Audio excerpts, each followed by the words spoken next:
नमस्कार, news circle में आपका स्वागत है। मैं हूं योगेश मिश्रा। लोकसभा में मोदी सरकार कल वक्फ संशोधन बिल पेश करेगी। इसको लेकर सियासी गलियारों में चर्चाएं काफ़ी तेज हैं। हालांकि कल सदन में हल्ला और हंगामा हो सकता है। इसी पर चर्चा के लिए हमारे साथ उत्तर प्रदेश व्यापार प्रकोष्ठ के प्रदेश संयोजक विनीत शारदा जी हैं। विनीत शारदा जी से हम वक्फ संशोधन बिल को लेकर बात करेंगे कि आखिर बीजेपी इस मामले को लेकर क्या सोचती है और आने वाले दिनों में बीजेपी क्या करेगी। विनीत जी, आपका सबसे पहले न्यूज सर्किल में बहुत बहुत स्वागत। धन्यवाद। विनीत जी, सबसे पहले तो सवाल यही है कि वक्फ बिल को लेकर आपको आपत्ति क्या थी? अरे ये भारत है, लोकतंत्र है, मुगलों के जमाने का जी, तुर्कियों के जमाने का जी, अंग्रेजों के जमाने का जी, कानून खत्म नहीं हो। और मुगलों के जमाने से चले आ रहे कानून को कब तक परोसोगे? अरे खत्म होना चाहिए। मेरे देश के, मेरे भारत के 140 करोड़ देवतुल्य जनता की खून पसीने की कमाई और बुजुर्गों की, पूर्वजों की जमीनें कब्जा रखी हैं। हम तो ये नहीं कहते, हम ये कहते हैं कि सही को सही, दूध का दूध, पानी का पानी होना चाहिए। और हमारी सरकार कभी कोई गलत काम नहीं करती। 2014 में पहली बार देश के प्रधानमंत्री आदरणीय नरेंद्र मोदी जी बने तो उन्होंने करके दिखाया कि सबका साथ, सबका विकास, सबका विश्वास हम साथ में लेकर चलते हैं। हमारे देश के लोकप्रिय प्रधानमंत्री जी नरेंद्र मोदी जी ने भारत के नाम को विश्व पटल पर ऊंचा किया तो हमेशा यही कहा कि आज मेरा देश किस दिशा में जा रहा है। अरे भाई, आप किसी की जमीन पर क्यों कब्जा करते हो? हमने तो ऐसे नहीं कहा। हम तो पहले बार जेपीसी में इसको ले गए। अब वहाँ से संशोधन होकर ये बिल कल लोकसभा में आ रहा है, लोकसभा के राज्यसभा में आएगा और सभी मानने इसमें होंगे, सभी मानने इसको फैसला करेंगे। और कुछ लोगों के, कुछ लोग हैं, कुछ राजनीतिक संगठन है जो इसके, जिनके पेटों में दर्द हो रहा है। नहीं तो लोकतंत्र पर विश्वास करने वाले, भारत माता का सम्मान करने वाले, भारत माता की इज्जत करने वाले, भारत माता को हमेशा, जिनके दिल में भारत माता का सम्मान है, वो इस बिल का विरोध नहीं करेंगे। और जिनके दिल में भारत माता का सम्मान नहीं है वो ही इस बिल का विरोध कर रहे हैं। जी, दूसरी बात, जो सियासी दल हैं वो ये कह रहे हैं कि साहब आप दान की हुई जमीन पे सियासत कर रहे हैं। जो जमीन दान में दी गई उस पे आप लोग सियासत करें, उस पे सरकार की। मेरी जमीन है, कब्जा कर लिया आपने और फिर आपको दान दे दी। अपनी मेरी जमीन लेके और आपने दान भी दी, कब्जा किया, अपने व्यक्ति को दान दे दी तो उसको दान नहीं कहा करते। दान हमेशा दिया है तो अगर वालों ने दिया, दान दिया है, देश में दान दिया तो वैश्य समाज ने दिया है। हम हमारे ही समाज की लोग आज प्याऊ हैं, हमारे ही समाज के आज धर्मशाला है, हमारे ही समाज की आज वृद्धाश्रम है।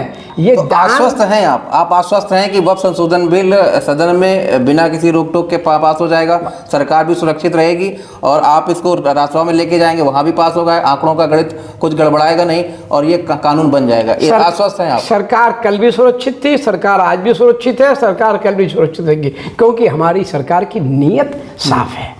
हमारी सरकार की नीयत साफ सुथरी है। हम सबके साथ, सबके विकास, सबके विश्वास को बात लेकर चलते हैं। और जो हमारे घटक दल है, हमारे घटक दल इस बात को जानते हैं कि देश की आज कमांड एक मजबूत और एक ईमानदार नेता के हाथ में है, जिसने भारत के नाम को विश्व पटल पर ऊंचा किया, जो भारत के लोकतंत्र को जिन्होंने मजबूत किया। पिछली सरकारों ने 2014 से पहले भारत के लोकतंत्र की धज्जियां उड़ाई, विश्व पटल पे भारत को अपमानित करने का काम पिछली सरकारों ने किया। अटल बिहारी जी की सरकार को छोड़ दो और मोरारजी देसाई जी साहब की सरकार को छोड़ दो तो कोई इनसे पिछले सरकारों ने कभी देश का भला नहीं किया। श्री मोरारजी देसाई, अटल बिहारी वाजपेयी, यहाँ आपके लाल बहादुर शास्त्री जी, ये 3 प्रधानमंत्री मोदी जी से पहले हुए जिन्होंने लोकतंत्र का सम्मान किया। नहीं तो हमेशा कांग्रेस ने हमेशा देश को बेचने का काम किया और भारत को विश्व पटल पर शर्मसार करने का काम किया। हमारे देश के लोकप्रिय प्रधानमंत्री नरेंद्र मोदी जी ने जब जो बिल लाए हैं वो देश की भलाई के लिए लाए हैं और ये बिल भी देश की भलाई के लिए है, देश को एक नई दिशा, देश को नई सोच और नया विचार देने के लिए है। सवाल विनीत जी ये उठाया जा रहा है कि ये कहा जाता है कि रक्षा और रेलवे से ज़्यादा बराबर यानी वक्फ बोर्ड के पास ज़मीन है। कहा यह जा रहा है कि सरकार को जो नज़र है सरकार की, बस इन्हीं ज़मीनों पे नज़र है। हम आपसे समझना चाहेंगे कि वक्फ बोर्ड के किन बिंदुओं पर आपको ज़्यादा आपत्ति थी, कि कौन कौन से बिंदु हैं, ज़रा आप चिन्हित कर लीजिए कि इन पे आपको आपत्ति है। देखिए साहब, मैं बताऊँ आपको, हमें, हमारी सरकार को हमेशा उस चीज़ पर आपत्ति रही है जो देश के अनहित में है जी, जो देश की भलाई में काम नहीं है, उस पर हमेशा आपत्ति है। देश की तरक्की के लिए, देश की भलाई के लिए जब जब जो जो काम गलत होगा तो हम उसको आवाज़ को उठाएंगे। हम कोई काम ऐसा नहीं करती हमारी सरकार। 2014 से लेकर अब तक का हमारा इतिहास है, 11 साल होने जा रहे हैं, हमारी सरकार में आज तक कोई गलत काम नहीं हुआ। और ये जो बिल आ रहा है ये देश के लिए नजीर बनने जा रहा है। ये बिल लोकसभा में भगवान ने चाहा तो पास होगा, भगवान श्री तिरुपति वाला जी का आशीर्वाद रहा तो ये लोकसभा में पास होगा और फिर राज्यसभा पास होगा और ये कानून बनेगा। मुझे विश्वास है कानून बनने की आहट है और कानून बनेगा और भारत मेरा भारत देश मजबूत होगा। इस बात को शक नहीं। वह कमी बेसी तो देखिए हमारी सरकार, हमारे बड़े नेता देखेंगे, वो मेरा काम नहीं है। अच्छा, दूसरा, कल जब लोकसभा में बिल पारित हो जाएगा, परसों कहा जा रहा है कि राज्यसभा में पारित हो जाएगा, इस बिल का आप खुले दिल से समर्थन करेंगे। क्या बदलाव आप देखेंगे आने वाले दिनों में कि जब वक्फ बोर्ड बिल आ जाएगा, नया संशोधन बिल आ जाएगा, तो ऐसा क्या बदलाव आ जाएगा? या जो दूसरे दल हैं वो आरोप लगा रहे हैं कि साहब बीजेपी तो लोकतंत्र की हत्या कर रही है, एक विशेष वर्ग को आप लोग प्रताड़ित करते हैं। एक पहली बार पार्टी है भारतीय जनता पार्टी, पहली सरकार है नरेंद्र मोदी जी की, जिन्होंने इस विशेष वर्ग का सम्मान किया है जी। हमने विशेष वर्ग को कभी सोतल व्यवहार नहीं किया। आप देखिए ना, हमने फ्री में गैस के सिलेंडर चूल्हे दिए तो माता बहनें, मुस्लिम माता बहनों को पहले दिए। हमने अनाज दिया, आज भी अनाज दे रहे हैं तो मुस्लिम माता बहनों को दे रहे हैं, को भी हमने को सोतेलेपन नहीं किया। हमने 4 करोड़ से ज़्यादा देश में मकान दिए तो उसमें अधिकांश संख्या मुस्लिम माता बहनों की रही। हमने मुस्लिम माता बहनों को हमेशा सम्मान देना। हमने 3 तलाक जैसा कानून खत्म किया तो मुस्लिम माता बहनों को वो सम्मान दिया जो सम्मान के लिए वो व्याकुल रहती थी। उन समय उनके आंसू होते थे। क्या उनका दिल नहीं है उस बहन का? तलाक कह दो, तलाक हो गया, मतलब उसका जीवन नहीं था। वो काम हमने किया। हम कभी विशेष वर्ग, मुस्लिम वर्ग के लिए अगर किसी ने सम्मान दिया तो श्री नरेंद्र। अच्छा, दूसरा औरंगजेब का नाम सबसे पहले आपने उठाया और उसके बाद औरंगजेब जो है वो नेशनल पॉलिटिक्स की एक धुरी बन गए। औरंगजेब की मज़ार को लेकर आप क्या कहेंगे? जो महाराष्ट्र में लोग उपद्रव कर रहे हैं और औरंगजेब को लेकर एक नई सियासत शुरू हो गई। इतिहास के पन्नों को उठाकर आने वाले दिनों की, भविष्य की राजनीति करना ये कितना जायज़ है? औरंगजेब का नाम भारत में जब लिया जाता है, जब विरोध होता है, औरंगजेब का नाम उसकी मजार पे जब ये जाते, वहाँ जाइए ना, मैं गया औरंगाबाद में, मैंने देखा जाकर, और महाराष्ट्र का एक शहर है औरंगाबाद, वहाँ औरंगजेब की मजार पे कोई जाता नहीं। औरंगजेब की मजार के आसपास कोई दुकान नहीं है, कोई बाजार नहीं है। और औरंगजेब भी समझ गए होंगे जब मृत्यु हुई थी उनकी कि उन्होंने अपने ऊपर छत नहीं लिवाई, मजार पे छत नहीं है जी। तो मेरे दोस्त, औरंगजेब हो, गौरी हो, बाबर हो, आज भी हमारे इतिहासकार, पिछले इतिहासकारों ने पिछली किताबों में अकबर को महान बताया। वो औरंगजेब जिसने हिंदुस्तान पे की माता हिंदुओं की बहन बेटियों के साथ बलात्कार की घटनाओं का तांडव मचाया, जिसने हिंदुओं के मंदिर तोड़े, वो औरंगजेब। और वो गौरी जिसने हिंदुओं में कत्लेआम किया, और वो बाबर। मैं तो कहता हूँ औरंगजेब, गौरी और बाबर की बात करने वाले हिंदुस्तान में रहने लायक नहीं। जो औरंगजेब और गौरी और बाबर की बात करे उसको विलंब पाकिस्तान चला जाना चाहिए, उसकी जगह भारत में नहीं है। भारत में रहना है तो वंदे मातरम कहना होगा, भारत में रहना है तो जय श्री राम कहना होगा, भारत में रहना है तो भारत माता के गुणगान करने होंगे, भारत में रहना है तो आपको, भारत को हिंदू राष्ट्र है तो हिंदू राष्ट्र की महिमा मंडित होती है, उसको करनी नहीं। दूसरे पिछले दिनों रामजी लाल सुमन जो सांसद हैं सपा के, उन्होंने सवाल उठाया कि साहब औरंगजेब के लिए आप ये कहते हैं, राणा सांगा पर उन्होंने प्रश्न चिन्ह खड़े किए। आप उस चीज़ को कैसे देखते हैं कि इतिहास के जो हमारे महापुरुष हैं उनके ऊपर सवाल उठा के एक पार्टी है जो सियासत का करना चाहती है, उसके ऊपर बड़ा हंगामा चल रहा है। रामजी लाल सुमन पे आप क्या कहना चाहेंगे? समाजवादी पार्टी के डीएनए में औरंगजेब और गौरी और बाबर की आत्मा घुसाई है। कभी समाजवादी पार्टी के मुखिया अखिलेश यादव जी बात करते हैं, कभी उनके महाराष्ट्र के प्रदेश अध्यक्ष बात करते हैं अब्दुल आजमी, आज उनके राज्यसभा सांसद रामजीलाल सुमन जो उल्टी सीधी बात करते हैं। अरे इनको सिर्फ औरंगजेब राणा सांगा न जाता, राणा सांगा जो महाराणा प्रताप के बाबा थे, जिन्होंने 100 युद्ध लड़े और 100 युद्ध लड़के हमेशा हर युद्ध को जीता, और आखिरी युद्ध में उनके शरीर पर 80 जख्म हुए, परंतु वो वीर महान योद्धा हारा नहीं, हिम्मत नहीं हारी।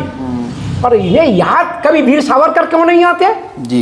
इन्हें याद कभी सुखदेव राजगुरु और भगत सिंह क्यों नहीं आते? इन्हें याद सुभाष चंद्र बोस क्यों नहीं आते? इनको याद गुरुजी क्यों नहीं आते? इनको हडके कांवर क्यों नहीं आते? इनको क्यों नहीं श्यामा प्रसाद मुखर्जी और पंडित दीनदयाल उपाध्याय याद आते? क्यों नहीं इनको लक्ष्मीबाई याद आती? क्यों नहीं इनको महाराणा प्रताप याद आते? क्यों नहीं इनको शिवाजी याद आते? इनको जब जब याद आता औरंगजेब याद आता है। क्यों औरंगजेब? अब वीर सांगा का अपमान करने का अधिकार इनको किसने दिया? अरे इनको अपमान करना है तो करो ना, औरंगजेब को औरंगजेब की गाथा गिताओ कि औरंगजेब ने क्या जुल्म करे थे, और औरंगजेब ने कैसे कत्लेआम किया था, गौरी ने कैसे कत्लेआम किया था, अकबर ने क्या बुरा हाल किया था, बाबर ने क्या मंदिरें तोड़ के मस्जिदें बनवाई थी, वो क्यों नहीं याद आते?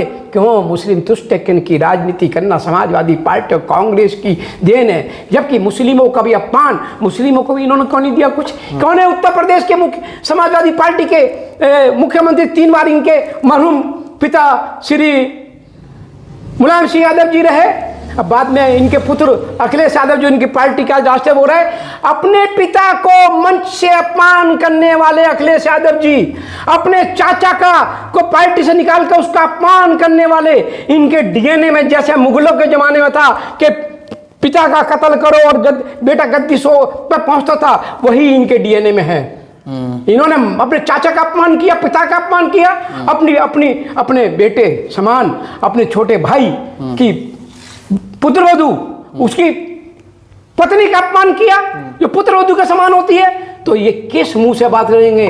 ये तो ये अच्छा, दूसरा एक सवाल जो आपसे पूछना, मैं दूसरी बात पूछ करूं, ये लोग हमेशा सनातन धर्म का अपमान करने वाले लोग हैं। इसका जीता जागता सबूत अभी पिछले महीने सनातन धर्म का सबसे बड़ा महापर्व महाकुंभ प्रयागराज में हुआ।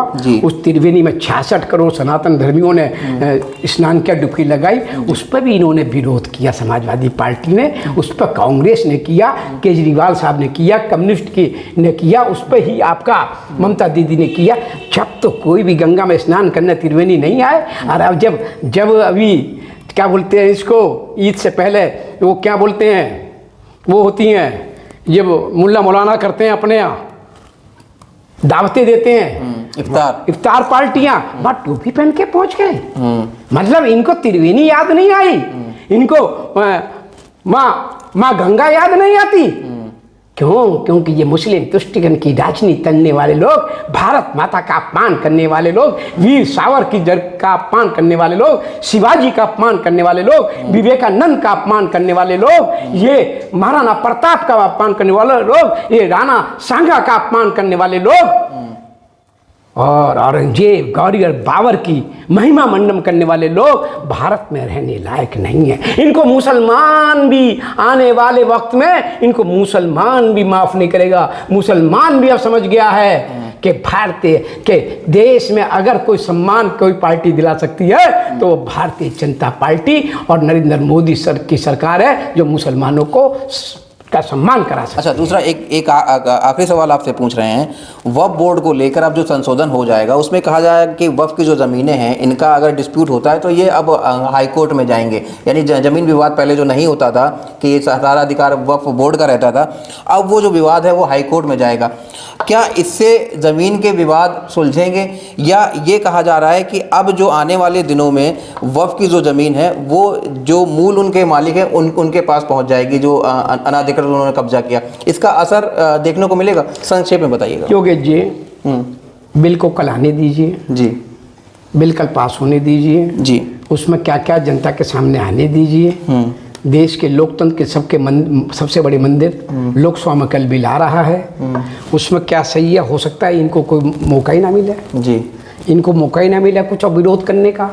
इनको मौका ही ना मिला जब हम बिली ऐसा लाम है कि देश की 140 करोड़ देवतुल्य जनता वाहवाही कर उठे। वहाँ बैठे 543 सांसद, इनके हमारे विरोधी दल भी उसकी वाहवाही कर उठे।